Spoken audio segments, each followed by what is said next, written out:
تصنیف تا بهار دلنشین بخشی از رنگارنگ شماره 1 اثر روح الله خالقی. روح الله خالقی در سال 1285 متولد شد. او نوازنده ویولون، آهنگساز و پژوهشگر موسیقی بود.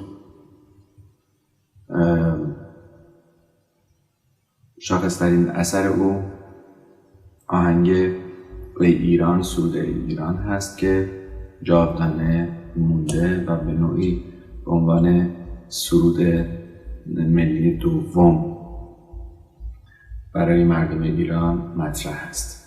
از آثار تألیفات او کتاب‌های آموزشی تار و ستار مربوط به هنرستان موسیقی ملی ایران در 2 جلد و البته جلد 3 اون به همت موسیقان معروفی چاپ شد. کتاب‌های ویولون باز مربوط به هنرستان موسیقی ملی ایران. نظری به موسیقی که نگرشی است به تئوری موسیقی ایرانی و غربی با الهام از نگاه علی نقی وزیری به موسیقی ایرانی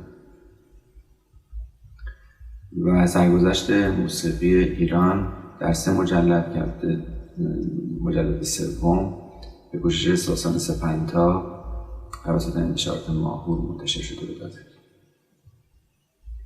و جزوه کتاب هماهنگی که در مورد هارمونی در موسیقی هست و به هارمونی موسیقی ایرانی هم می‌پردازه. ما همچنین مجله چنگ رو در 4 جلد منتشر کرد و در مجلات موزیک ایران و مجله موسیقی مقالاتی می‌نوشت.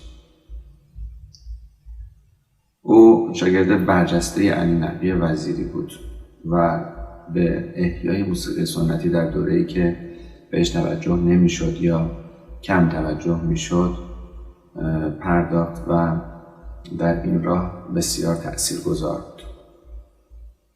او در ماهان کرمان متولد شد در خانواده اهل موسیقی که هم پدر و هم مادر تار می‌نواختند. پدر میرزا عبدالله خان بود که سمت منشیگری رو داشت و مادر مخلوق خانوم که در باغ شاهزاده ماهان کرمان زندگی می‌کردند. بعدها به تهران مهاجرت کردند در دوران چند ماهگی خالقی و تحصیلات خالقی در دوره ابتدایی در تهران، شیراز و اصفهان گذشت. او در تهران در مدرسه آمریکایی ها بود و در اونجا سرودها رو هم تمرین میکرد و میخوندن.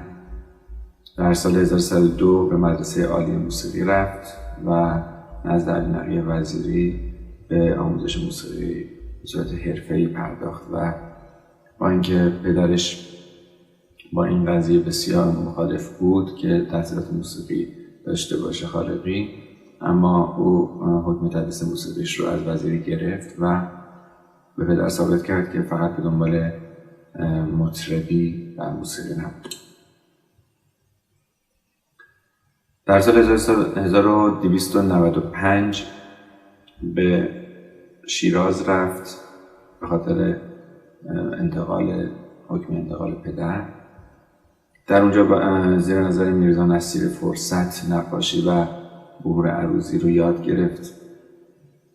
موسیقی رو هم نزد میرزا رحیم که شوهر دختر عمش بود فرا گرفت. او یعنی میرزا رحیم کمانچه می نواخت و در گروه نوازندگان نایب السلطنه، دستگاه نایب السلطنه هم در اومده بود و بسیار به همایون علاقه داشت و خالقی در کتاب خودش سرگذشت موسیقی ایران به خاطراتی از او میپردازه که اونقدر زیبا همایون مینواخت که همه با دقت به ساز او گوش میدادن و خالقی نزد او 1 سالی ویولون نواخت. در تابستان 1304 در 4 کنسرتی که به رهبری وزیر در مدرسه موسیقی برگزار شد نوازندگی ویولون کرد. در کاخ بلدیه که به ابتکار شهرداری تهران احداث شده بود، ارکستر ایرانی تشکیل داد. در سال 1307 در مدرسه ورزش تدریس موسیقی رو شروع کرد و بعد از لیسانس در هنرستان عالی موسیقی به تدریس مشغول شد. در سال 1310 دیپلم خودش رو از دارالفنون گرفت و وارد دارالمعلمین یا دانشسرای عالی شد و در اونجا موفق به اخذ درجه لیسانس ادبیات و فلسفه شد. در سال 1314 در وزارت فرهنگ مشغول به کار شد. 1317 عنوان معاونت دفتر وزارتی وزارت فرهنگ اون زمان رو کسب کرد و در سال 1320 معاون اداره موسیقی کل کشور شد و همچنین همزمان معاون هنرستان عالی موسیقی. در سال 1325 در وزارت کار و تبلیغات به اشتغال در اومد و 1327 متصدی دبیرخانه اداره کل هنرهای زیبای کشور شد. در 1328 هنرستان موسیقی ملی ایران رو تأسیس کرد و در اونجا به ریاست مشغول شد. در سال 1334 به شوروی رفت و بعدها به رومانی و فرانسه و هندوستان که محصل سفر هندوستان آوردن چندین مقاله در رابطه با موسیقی و رقص بود. او در رادیو ایران سمت رئیس شورای موسیقی رادیو رو داشت و 2 برنامه بسیار خوب، یکی به نام یادی از هنرمندان درگذشته و دیگری ساز و سخن تهیه کرد و همچنین سرپرست ارکستر گلها بود. آهنگ رنگارنگ شماره 1 که امروز بخشی از اون را اجرا می‌کنیم که به تصنیف تا بهار دلنشین معروف است، از آهنگ‌های بسیار ماندگار در موسیقی ایران به حساب میاد که در دستگاه بیات اصفهان میباشد. در سال 1338 به درخواست خودش بازنشسته اداره کل هنرهای زیبا شد و فعالیت هنری خودش البته ادامه داد.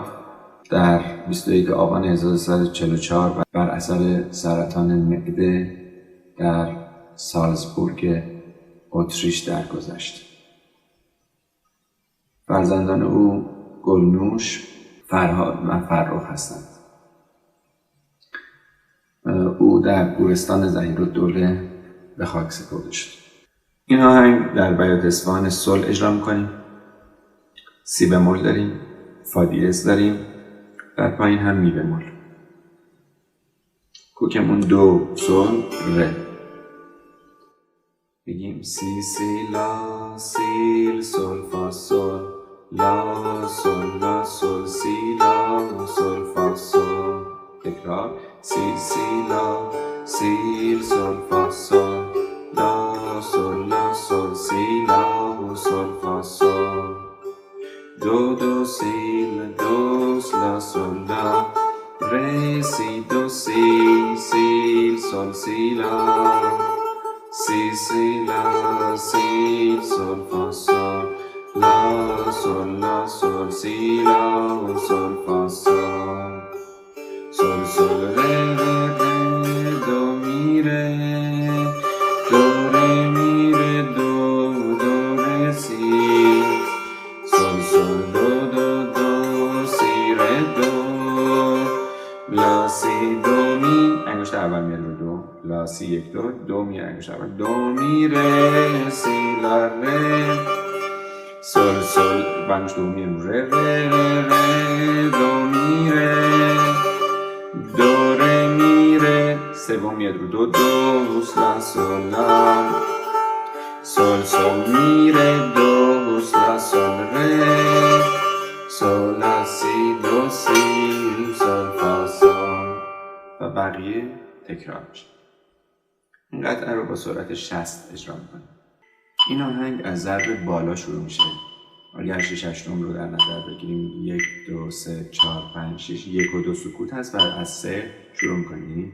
1 2 تا بهار دلنشین، تا بهار دلنشین آمده سوی چمن، ای بهار آرزو بر سرم سایه فکن، چون نسیم نوبهار بر آشیانم کن گذر، تا که گل باران شود توبه ویران من. تا بهار زندگی آمد بیا آرام جان، تا نسیم از سوی گل آمد بیا دامن کشان، اون سپندم بر سر آتش نشان بنشیندمی، چون سرشکم در کنار بنشین نشان سوز نهان. تا بهار دلنشین آمده سوی چمن، ای بهار آرزو بر سرم سایه فکن، چون نسیم نوبهار بر آشیانم کن گذر، تا که گل باران شود توبه ویران من. بازا ببین در حیرتم، بشکن سکوت خلوتم، چون لاله تنها ببین بر دیده داغ حسرتم، ای روی تو آینه ام، عشقت غم دیرینه ام، بازا چو گل در این بهار سر را بنه بر سینه ام. تا بهار دلنشین آمده سوی چمن، ای بهار آرزو بر سرم سایه فکن، چون نسیم نوبهار بر آشیانم